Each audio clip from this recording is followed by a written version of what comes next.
আজি উপনিৰ্বাচন অহা 13 তাৰিখে ভোটিং হ'ব। মই নিজে তাতে ফিল্ডত কাম কৰি আছোঁ আৰু যিখিনি দেখা হৈছে এইকেইদিন কাম কৰি যথেষ্ট উৎসাহজনক হৈছে। কাৰণ বিৰোধী দলৰ যিকেইজন প্ৰাৰ্থী তেখেতসকলৰ সভা সমিতিবিলাকত মানুহ সেৰেঙা আৰু BPFৰ যিজন প্ৰাৰ্থী হিচাপে ঠিকে আছিল, কিন্তু তেওঁলোকৰ পাৰ্টীৰ খুব দুৰ্বল হোৱাৰ কাৰণে তেওঁক সহযোগ কৰা মানুহ খুব কমেই দেখিবলৈ পাইছোঁ।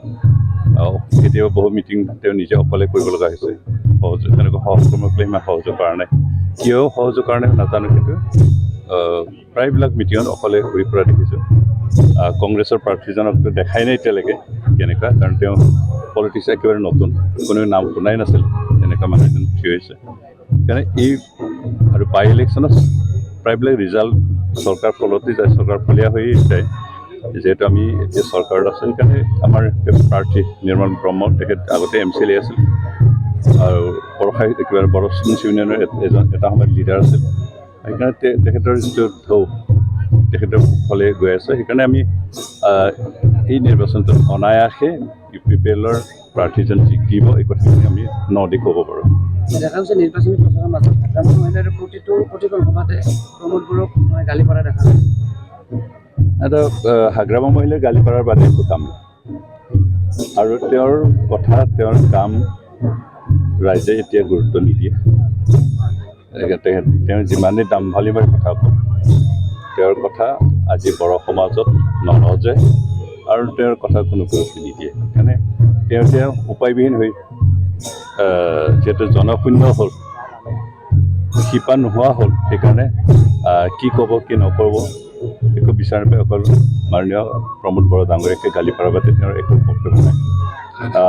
তেওঁ এটা সময়ত 17 বছৰ ধৰি BTCৰ চিফ হোৱা হিচাপে বড়োসকলৰ সমস্যা কি আছে, সেই সমস্যাসমূহ কেনেকৈ সমাধান কৰিব লাগে, এই কথাখিনিৰ ওপৰত গুৰুত্ব দি তেখেতে কাম কৰিব লাগিছিল, ৰাইজক বুজাব লাগিছিল। কিন্তু তাৰ পৰিৱৰ্তে এই সমস্যাৰ একো কথা উল্লেখ নকৰি তেওঁৰ পাৰ্টীৰ ভৱিষ্যত পৰিকল্পনা কেনেকুৱা সেই কথাবোৰ নকৈ কেৱল মাননীয় প্ৰমোদ বড়োক গালি পৰাতে ব্যস্ত আছে। আৰু সেইখিনিতে ৰাইজে উমান পাইছে তেওঁ কিমানখিনি গভীৰ নদীৰ মাছ।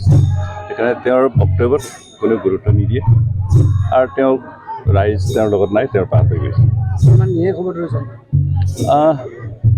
তেওঁতো যিখিনি বক্তব্য দিছে খুব সম্ভৱ হতাশা ভুগিছে, আৰু সেইকাৰণে কি ক'ব কি নক'ব একো উপাধি নাপায় সেইটো বক্তব্য কৰিছে।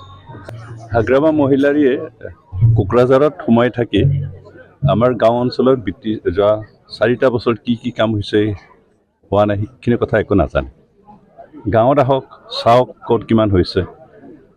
আমাৰ UPPLৰ নেতৃত্ব চৰকাৰ 4টা বছৰ আমি কি কৰিছোঁ, আমাৰ IBS স্কিমেই হওক বা বিভিন্ন আঁচনিয়েই হওক, গোটেইখিনি আঁচনি আমি যিখিনি ঘোষণা কৰিছোঁ, সেই তেখেতৰ সময়ত কিবা তেনেকুৱা আঁচনি আছিল নেকি? আপোনালোকে উল্টা তেখেতক প্ৰশ্ন কৰক।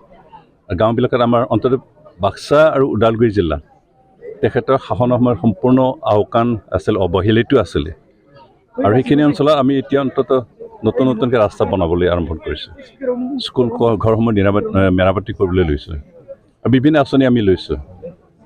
তেখেতৰ 17টা বছৰত মাত্ৰ কোকৰাঝাৰ জিলা আৰু চিৰাং জিলাতহে সুবিধাখিনি পাইছিল, বাকী অঞ্চল সম্পূৰ্ণ অৱহেলিত আছিল।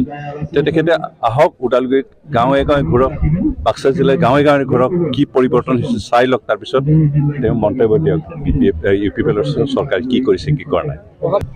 তেখেতে 2021 চনৰ জানুৱাৰীৰ পৰা কৈ আছে যে তেখেতৰ চৰকাৰ আহিব। আজি 5 বছৰ সম্পূৰ্ণ হ'ল। তেখেতে 17জন MCLA জিকি চৰকাৰ গঠন কৰিবৰ কাৰণে দাবী উত্থাপন কৰিছিল, কিন্তু চৰকাৰ নহ'ল। তাৰপিছত তেখেতৰ সদস্যবিলাক পলাই এতিয়া মাত্ৰ 9জনহে আছে।